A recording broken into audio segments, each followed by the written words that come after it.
Hello बच्चों, तो एक बार हम फिर से हाजिर हैं और एक शानदार टॉपिक के साथ हाजिर हैं। और आज आप पढ़ने वाले हैं मेल रिप्रोडक्शन में टेस्टिस।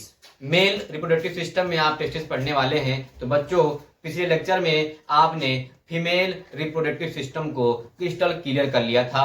छोड़ेंगे आज इसको भी नहीं, इसको भी हम आज क्रिस्टल क्लियर करवा देंगे। लेकिन बच्चों, इसमें हम लोग आज जो पढ़ने वाले हैं वो है टेस्टिस। बच्चों, बहुत सारे बच्चों का कमेंट आता है कि सर वीडियो कंटिन्यूअस बनाओ। तो मैं बच्चों से बताना चाहता हूं कि प्यारे बच्चों, जब मेरे पास टाइम रिमेनिंग रह जाता है तभी मैं वीडियो बना पाता हूं। मेरी ऑफलाइन क्लासें बहुत हैं। सुबह की क्लास 9 से 10 है, फिर 10 से 11:30 है, और 11:30 से लेकर जो बीच में टाइम बचता है 2 तक, उसके बीच में मैं सेल्फ स्टडी करता हूं। और 2 से कंटिन्यूअस बैच चलता है 5 बजे तक, और 5 के बाद 5 से 6 रेस्ट है। उसके बाद 6 से 7 एक बैच और चलता है। इसी के बीच में अगर टाइम रिमेनिंग रह जाता है, उसी में प्रयास करता हूं कि वीडियो बना दूं। तो बच्चों, आज जो हम पढ़ने वाले हैं वो है मेल रिप्रोडक्टिव सिस्टम के अंदर टेस्टिस। तो हम इसे बता दें कि मेल रिप्रोडक्टिव सिस्टम के अंदर टेस्टिस होता है। टेस्टिस ओवल शेप होता है। अगर हम इसकी लेंथ की बात करें तो 4 से 5 सेंटीमीटर इसकी लेंथ होती है। और टेस्टिस 3 लेयर से कवर्ड होता है। इसके ऊपर 3 लेयर होती हैं। एक को कहते हैं टुनका एल्बोजीनिया, और टूनिका वेजाइनलिस, और टूनिका वेसाकुलोसिस। और टेस्टिस के अंदर जो होता है, इसके अंदर सेमनीफेरस ट्यूब्यूल होती है, और सेमनीफेरस ट्यूब्यूल के अंदर ही स्पर्म का फॉर्मेशन होता है। तो बच्चों, अपने साथ में डायग्राम तो लेके नहीं आए हैं, लेकिन इस डिब्बे के अंदर डायग्राम है। अभी हम उसको बोर्ड पे ड्रा करके आपको दिखाएंगे, और बहुत एक इजी वे से, आसान वे से आप डायग्राम को बनाना भी सीख जाएंगे, और जितने पार्ट्स हैं उसको आप सीख जाएंगे। हर टेस्टिस के अंदर टेस्टिकुलर लेब्यूल्स होता है। टेस्टिस के अंदर टेस्टिकुलर लेब्यूल्स होता है, और एक टेस्टिकुलर लेब्यूल्स के अंदर 2 से 3 सेमनीफेरस ट्यूब्यूल्स होते हैं। कितने होते हैं? 2 से 3 सेमनीफेरस ट्यूब्यूल होते हैं। आपको हम बिल्कुल आसान भाषा में बताना चाहते हैं कि टेस्टिस हाइड्रोसील के अंदर टेस्टिस पाया जाता है। किसके अंदर? हाइड्रोसील के अंदर टेस्टिस पाया जाता है, जिसको हिंदी में कहते हैं विसरण। और टेस्टिस जिससे कन्वर्ट होता है, या हाइड्रोसील के ऊपर जो लेयर होती है उसको, जो हाइड्रोसील जिसको अपने अंदर एक बैग लेग स्ट्रक्चर होता है, अपने अंदर वही बैग लेग स्ट्रक्चर जो होता है जिसको अपने अंदर रखे रहता है। बच्चों, नेचर ने बहुत सिस्टम से बनाया है। हमारे बॉडी का टेम्परेचर है वो मोर देन 37 डिग्री है। 37 डिग्री टेम्परेचर हमारे बॉडी के अंदर होता है। लेकिन 37 डिग्री टेम्परेचर के अंदर स्पर्म का फॉर्मेशन नहीं हो पाएगा। स्पर्म को बनने के लिए, स्पर्म का फॉर्मेशन होने के लिए लेस देन 2 से 3 डिग्री टेम्परेचर होना चाहिए। और ये टेम्परेचर हमको बॉडी के बाहर ही मिल पाएगा। इसलिए नेचर ने क्या किया है, टेस्टिस को, ईश्वर ने टेस्टिस को बाहर बना दिया है। जिसके अंदर टेस्टिस है उसको कहते हैं साइक्रोटम, जो एक बैग के तरीके से होता है, एक पॉलिथीन के तरीके से होता है, जिसको कहते हैं साइक्रोटम। और उसी साइक्रोटम के अंदर जो होता है, क्या होता है? टेस्टिस होता है। तो हम लोग इसका इंटरनल डायग्राम पढ़ने वाले हैं। तो बच्चों,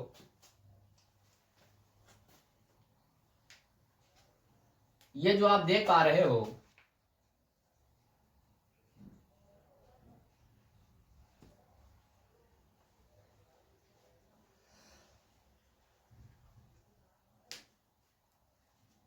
और इसी के ऊपर से जो इनर लेयर होती है, इसको बनाने का प्रयास कर रहे हैं हम। ये इनर लेयर होगी, जिसका नाम है टूनिका वेसिकुलोसिस। और ये जो हम बना रहे हैं, इनको अलग अलग कलर से बना रहे हैं।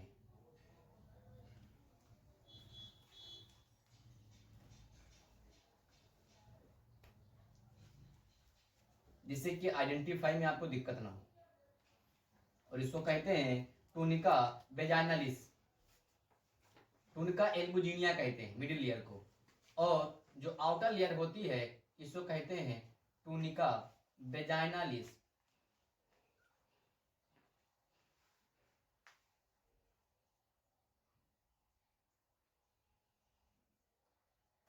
ये 3 लेयर हम लोग को प्राप्त हो गई। अगर हम नाम की बात करें तो हमने पहले ही बता दिया कि जो आउटर लेयर होती है इसको कहते हैं टूनिका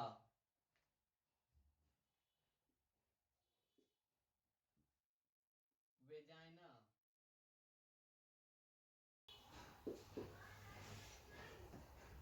लिस, और जो मिडिल लेयर होती है बीच की लेयर इसको कहते हैं टूनिका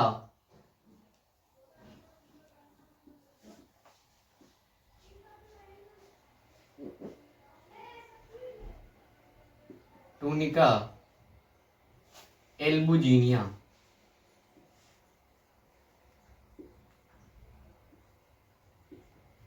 और जो इनर लेयर होती है सबसे अंदर की लेयर इसको कहते हैं टूनिका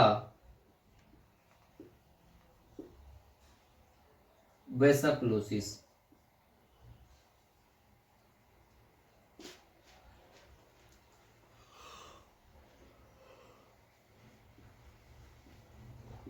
ये तीनों लेयर आपको क्रिस्टल दिख रहे हैं, और बेटा इसी के अंदर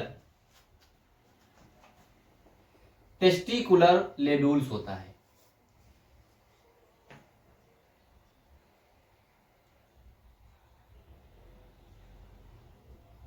इसी के अंदर बिल्कुल चीजों को क्रिस्टल क्लियर कर देंगे।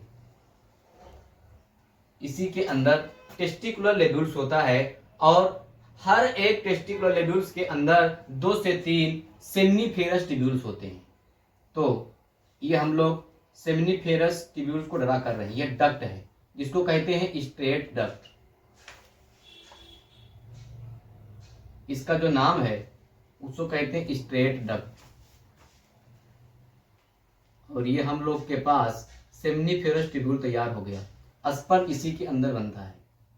बनाएगा कौन? टेस्टोस्टेरोन हार्मोन, जिसका जिक्र हो चुका है।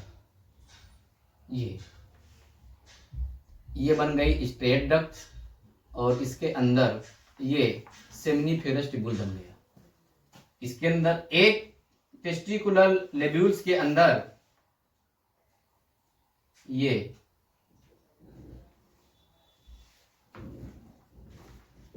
एक टेस्टिकुलर लेब्यूल्स के अंदर 2 से 3 सेमिनिफेरस ट्यूब्यूल्स होते हैं। 2 से 3 सेमिनिफेरस ट्यूब्यूल्स होते हैं। 2 से 3 सेमिनिफेरस ट्यूब्यूल्स होते हैं। तो आप ऐसे ड्रा कर लीजिए।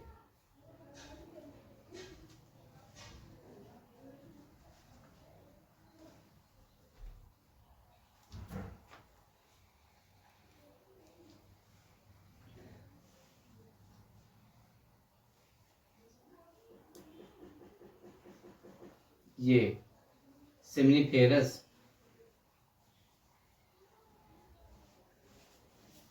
ट्यूब्यूल बन गया। एक टेस्टिकुलर लेब्यूल्स के अंदर 2 से 3 सेमिनिफेरस ट्यूब्यूल्स होते हैं।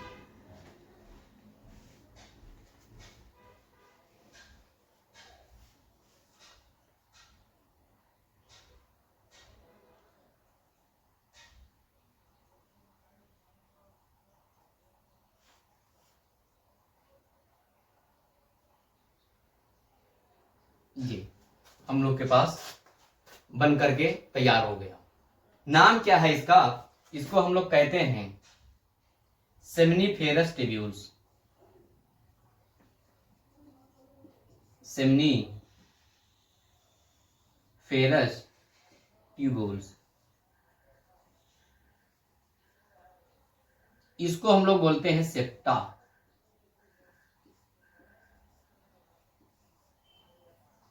और ये डक्ट जो लगी है इसको कहते हैं स्ट्रेट डक्ट। Straight duct. और इसी के अंदर ये रेट ऑफ टेस्टिस है।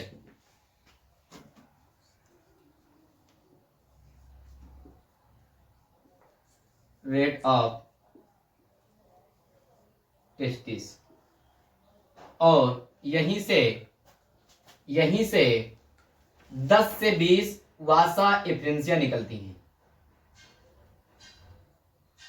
10 से 20 वासा बना लो, यहां 10 से 20 वासा एफरेंसिया निकलती हैं। पूरे तो नहीं बना पाएंगे लेकिन प्रयास करेंगे। ये क्या है? वासा एफरेंसिया। यहीं से स्पर्म जाता है एपिडाइडेमिस के अंदर,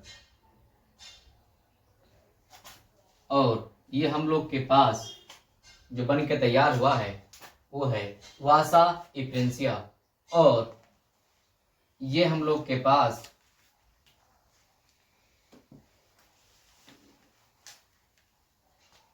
एपिडाइडेमिस डक्ट है।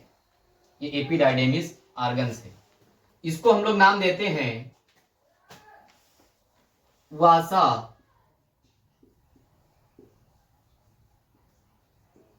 एफरेंसिया। संख्या कितनी होती है? इनकी संख्या होती है 10 से 20, और वासा एफरेंसिया जो है ये लास्ट में कन्वर्ट हो जाती है एपिडाइडेमिस डक्ट के अंदर, और एपिडाइडेमिस डक्ट जो है ये वास डिफरेंस में बदल जाता है, और यहीं से स्पर्म बाहर निकल जाता है। तो इसको हम लोग बोलते हैं एपिडाइडेमिस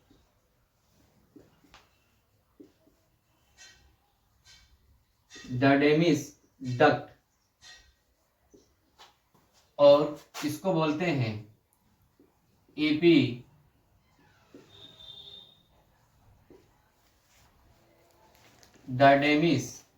ऑर्गन। और ये जो आपको दिख रही है ये है वास डिफरेंस। तो प्यारे बच्चों, ये हम लोगों ने पूरा का पूरा डायग्राम ड्रा कर लिया है। अगर हम बात करें तो ये होता है पहला पॉइंट, इसको आप लिख लो ओवल शेप। कैसा होगा ये? Oval shape. ओवल शेप मतलब ईक के जैसा, अंडे के जैसा। जैसे कैसे दिखता है? कैसे दिखेगा? अंडे के जैसा दिखेगा। बच्चों, जो गांव में जो बकरे पालते हैं तो जो छोटा बकरा होता है उसके बचपन में ही टेस्टिस को काट करके बाहर निकाल लेते हैं, और उसके अंदर स्पर्म का फॉर्मेशन बंद हो जाएगा। अब वो रिप्रोडक्शन नहीं कर पाएगा पूरी लाइफ तक। जब तक उसकी लाइफ है तब तक वो रिप्रोडक्शन नहीं कर पाएगा। पूरी बात को बिल्कुल सिंपल तरीके से समझो कि अगर उसका टेस्टिस निकाल लिया जाएगा फिर वो पूरी लाइफ में रिप्रोडक्शन नहीं कर पाएगा। जो गांव वाले होते हैं ये बकरा और बकरी पालते हैं। जब बकरा छोटा होता है तो बचपन में ही उसके टेस्टिस क्या करते हैं? बाहर काट के निकाल लेते हैं। अब पूरी लाइफ में उसका स्पर्म नहीं बनने वाला। इसी तरीके से अगर आपसे कोई कहे तो स्पर्म क्या कहाँ बताएंगे? आप कहेंगे स्पर्म टेस्टिस के अंदर बनता है। कहाँ बनता है? टेस्टिस के अंदर बनता है। और कहाँ बनता है? सेमिनिफरस ट्यूब्यूल के अंदर। होता कैसे है? ओवल शेप, अंडे के जैसा होता है। अगर हम बात करें तो लेंथ की बात करें, दूसरा पॉइंट, तो इसका लेंथ जो होता है, लेंथ की बात करें तो 4 सेंटीमीटर से 5 सेंटीमीटर तक इसका लेंथ होता है। अगर हम लेयर की बात करें तो 3 लेयर से ये होता है। 3 लेयर से कन्वर्ट होता है। कितने लेयर से? 3 लेयर्स। आपको ये लेयर दिख रहे हैं, टुनका, वेजाइनालिस, टुनका, एल्बोजीनिया, टुनका, वेसाकुलोसिस। ये 3 लेयर से टेस्टिस क्या हुआ है? घिरा हुआ है। अगर हम वास एफरेंसिया की बात करें तो एक टेस्टिस के अंदर 10 से 20 वास एफरेंसिया होती हैं। वास एफरेंसिया होती हैं। ये वाली चीज ये कितनी होती हैं? 10 से 20 वास एफरेंसिया होती हैं। इतनी चीजें आप लोगों ने क्रिस्टल क्लियर कर लिया। अब हम बात करते हैं हर वुमेन के अंदर कितने टेस्टिस होंगे? 2 होते हैं। टेस्टिस की संख्या कितनी होती है? 2 होती है। कितनी होती है? 2। एक टेस्टिस को हम लोगों ने क्या किया है, उसका इंटरनल स्ट्रक्चर पढ़े, उसको बीच से फाड़ा है और उसको हम लोग पढ़ रहे हैं कि उसके अंदर क्या पाया जाता है। तो आप देख रहे हो, इसको कहते हैं टेस्टिकुलर लोब्यूल्स। एक चैम्बर को क्या बोलेंगे? इस एक चैम्बर को बोलेंगे टेस्टिकुलर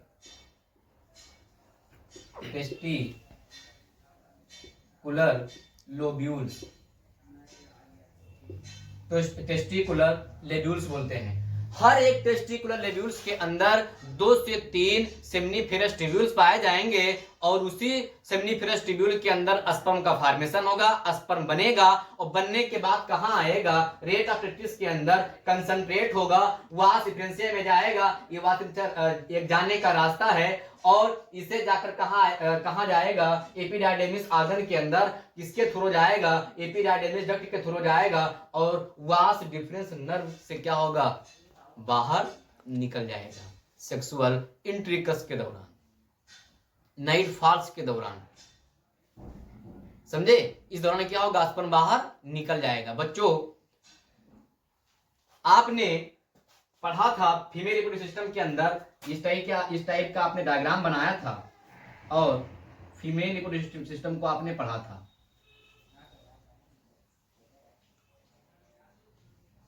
सपोज कर लो, इसको हम लोगों ने कहा था ओवरी और इसको कहा था फैलोपियन ट्यूब। आपको 2 चीज बतानी है, इसलिए हमने छोटा सा डायग्राम पर ड्रा किया है। यहां पर जब इसको काट करके बांध देते हैं, फैलोपियन ट्यूब को काट करके बांध देंगे तो उसको कहते हैं ट्यूबिकोटोमी। फीमेल की नसबंदी को क्या कहते हैं? ट्यूबिकोटोमी। क्या कहेंगे उसकी नसबंदी को? ट्यूबिकोटोमी। नसबंदी होती कैसे है? फैलोपियन ट्यूब को काट के बांध देंगे, अंडा ओवरी बन रहा है, जब अंडा बाहर निकल नहीं पाएगा, फैलोपियन ट्यूब में आ नहीं पाएगा, फर्टिलाइजेशन हो नहीं पाएगा, एम्ब्रियो बन नहीं पाएगा और बेबी का जन्म हो नहीं पाएगा। जनसंख्या कम करने के लिए ऐसा किया जाता है कि हमारे देश की जनसंख्या अधिक ना हो जाए, इंक्रीज ना हो जाए, इसलिए बहुत सारी फीमेल जो होती हैं वो ट्यूबिकोटोमी करवा लेती हैं, अपनी नसबंदी करवा लेती हैं। तो फीमेल की नसबंदी क्या कहते हैं? ट्यूबिकोटोमी। होती कैसे है? फैलोपियन ट्यूब को काट करके बांध दिया जाता है, इग बनेगा ओवरी में, इनका ओवम बनेगा ओवरी में और बाहर नहीं निकल पाएगा। जब निकलेगा नहीं तो फर्टिलाइजेशन हो नहीं पाएगा, तो क्या कहेंगे उसको? ट्यूबिकोटोमी। क्या कहेंगे? ट्यूबिकोटोमी। क्या बात आपको समझ में आई? समझ में आई? तो आप फीमेल नसबंदी को आप समझ गए। अब हम बात करते हैं मेल नसबंदी की। मेल नसबंदी में क्या होता है? ये आप जानते हो कि हम लोग के अंदर एक ही रास्ता होता है जिससे स्पर्म भी बाहर निकलता है, यूरिन यानी पेशाब भी बाहर निकलता है। एक ही रास्ते से क्या निकलेगा? स्पर्म भी बाहर निकलेगा और यूरिन यानी पेशाब भी बाहर निकलेगा। और जो फीमेल में होते हैं 2 रास्ते होते हैं, होते नहीं होते हैं, और हम लोग में एक रास्ता होता है। तो अब इन चीजों को फिल्टर कैसे कर पाता है कि कब स्पर्म निकलना है, कब यूरिन निकलना है, कब पेशाब निकलना है, कौन करता है? तो आपसे बता दें कि एक टोटी लगी होती है। क्या लगी होती है? एक टोटी लगी होती है। कहां पर? यहीं पर एक टोटी लगी होती है जिसको हम लोग बोलते हैं प्रोस्टेट ग्लैंड। क्या बोलते हैं? Prostate gland. प्रोस्टेट ग्लैंड एक ऐसी टोटी लगी होती है जो कि डिसाइड करती है कि स्पर्म जानना है या पेशाब जानना है। समझे नहीं समझे? और प्रोस्टेट ग्लैंड अगर कमजोर हो गई तो बहुत सारी दिक्कतें आ जाती हैं, स्पर्म का लगातार निकलना, नाइट फॉल्स होना। समझे समझे? बहुत सारे लोग धात रोगी बन जाते हैं। तो ये कब होता है? जब प्रोस्टेट ग्लैंड क्या हो जाएगी? वीक हो जाएगी, कमजोर हो जाएगी। ये आपके घर में टॉप नल लगा होगा, नल की अगर चूड़ी कमजोर है तो क्या हो जाएगा? पानी टपकता रहेगा। तो उस टोटी को मान लो प्रोस्टेट ग्लैंड, अगर वो टोटी कमजोर है तो पानी टपकता रहेगा। इसी तरीके से अगर आपका प्रोस्टेट ग्लैंड कमजोर है तो पेशाब भी टपकता रहेगा और जो आपका स्पर्म होगा वो भी टपकता रहेगा। तो नहीं समझे? तो दोनों को रोकने का काम कौन करेगा? प्रोस्टेट ग्लैंड करेगी, कि हमारे बॉडी के अंदर एक ही रास्ता है, स्पर्म का भी निकलना और पेशाब का भी उसी रास्ते से निकलना। समझे नहीं समझे? अब उस रास्ते का नाम क्या है? उस रास्ते का नाम है वास डिफरेंस नर्व। क्या नाम है? Vas deferens nerve. और इसी वास डिफरेंस को हम लोग काट करके, जो डॉक्टर होते हैं काट करके क्या कर देते हैं? इसको बांध देते हैं। यहीं से क्या करेंगे? बांध देंगे। अब जब बांध देंगे तो यहां से स्पर्म बाहर निकल नहीं पाएगा, यानी स्पर्म बना टेस्टिस के अंदर, बनने के बाद गया लेकिन अब यहां से बाहर नहीं निकल पाएगा, तो हम लोग कहते हैं उसको वेस्कोटोमी। क्या कहते हैं? वेस्कोटोमी, यानी पुरुष की नसबंदी। बच्चों समझ में आया? तो इसको हम लोग क्या बोलेंगे? पुरुष की नसबंदी। जब वहां से डिफरेंट नर्व को हम लोग काट करके बांध देंगे तो इसको हम लोग बोलेंगे पुरुष नसबंदी। बच्चों हमने इसमें सारी चीजों को बिल्कुल क्रिस्टल क्लियर कर दिया है, लाइन टू लाइन बिल्कुल क्रिस्टल क्लियर कर दिया है। कहां कौन चीज बना, कौन सी लेयर कहां पाई जाती है, टेम्परेचर कितना चाहिए स्पर्म को बनने के लिए, लेस देन 2 से 3 डिग्री टेम्परेचर चाहिए, जो कि हमको बॉडी से बाहर मिलता है। अगर बॉडी के अंदर हाइड्रोसील होता, टेस्टिस बॉडी के अंदर होता, इंटरनल पार्ट में होता, तो बॉडी का टेम्परेचर जो होता है मोर देन 37 डिग्री होता है, और 37 डिग्री में स्पर्म बनना असंभव है। बच्चों समझ में आया? तो नेक्स्ट टॉपिक पे हम लोग नेक्स्ट लेक्चर में बात करेंगे। आई होप बच्चों आपको समझ में आया होगा।